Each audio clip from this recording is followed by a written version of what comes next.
Le jeune Victor, ayant montré en peu de jours de la colère, de la cruauté et de la paresse, Pécuchet, ayant à sa droite Bouvard et sous la main quelques notes, commença un discours de morale. Les amis de Flaubert iront retrouver le texte exact et passeront un bon moment.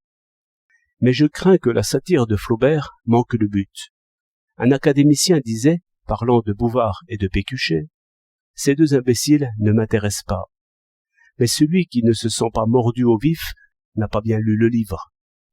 Pécuchet n'est pas un sot, remarquez-le bien. Quand il résume le système de Spinoza, ce n'est pas mal fait, et sans doute son cours de morale n'était pas très différent des autres cours de morale. Ce qui est ridicule, c'est l'idée de parler seul devant un auditoire en vue de l'instruire. Que celui qui n'a jamais fait de conférence, comme on dit, ni de leçon, se moque de Pécuchet. J'invite les autres à se moquer un peu d'eux-mêmes. L'éloquence est destinée à réveiller des idées communes et à les élever à un degré de force, de brillant et d'efficacité où elles n'atteignent point dans la solitude. Rappeler à un auditoire ce qu'il pense, le lui mettre en forme, l'éclairer des feux de l'enthousiasme, c'est persuader, ce n'est pas instruire. Mais quand on retient vers soi 30 regards d'enfant, et que l'on n'arrive passablement à finir ses phrases, il est dur de reconnaître que l'on perd son temps. L'attention immobile trompera toujours. Elle n'est qu'attente passionnée comme devant un faiseur de tours.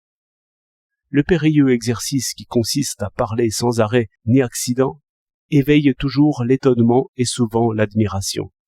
Je ne crois pourtant pas que l'homme qui parle bien soit jamais capable de suivre réellement une idée en même temps qu'il parle. Les petits problèmes de la syntaxe et de l'élocution l'occupent assez. Il se trouve comme appauvri et vidé de tout contenu.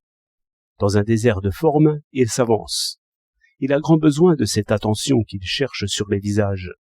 S'il la retient, il n'en est que plus content et ce contentement n'est pas bon. Ce n'est point un riche qui donne, c'est un pauvre qui tend la main.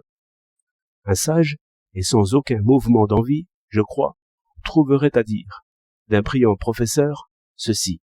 Il parle trop bien. Mais je veux considérer l'élève et former, si je puis dire, l'idée de ce vide que l'attention immobile et presque anxieuse produit aussitôt dans la pensée. Chacun a quelque souvenir de cette fausse attention, presque forcenée, et qui noue l'esprit. Cette contrainte sur soi ne vaut rien. L'homme, qui serre les dents, est maladroit pour agir, et déjà fatigué avant d'agir. Ainsi est le penseur noué. Il faut de la souplesse pour saisir l'idée, et ce genre d'attention qui regarde du coin de l'œil. Ruse et sourire. Délier, délier. Fort bien.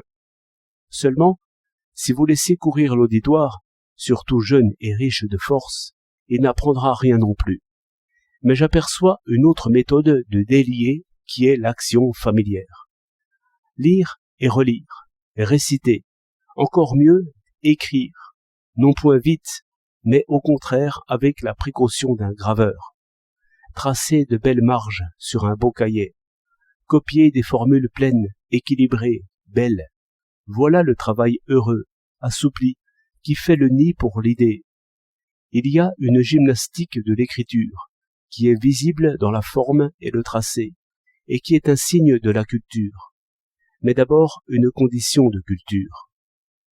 Tant que les mots dont vous allez vous servir ne sont pas rendus familiers par la lecture d'abord, et puis par la copie, n'espérez rien de la parole.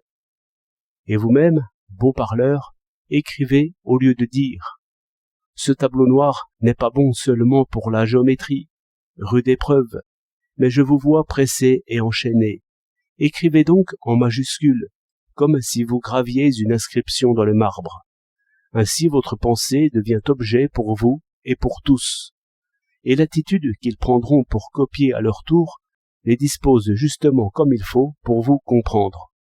En vérité, un petit bonhomme qui fait des bâtons commence son œuvre d'homme.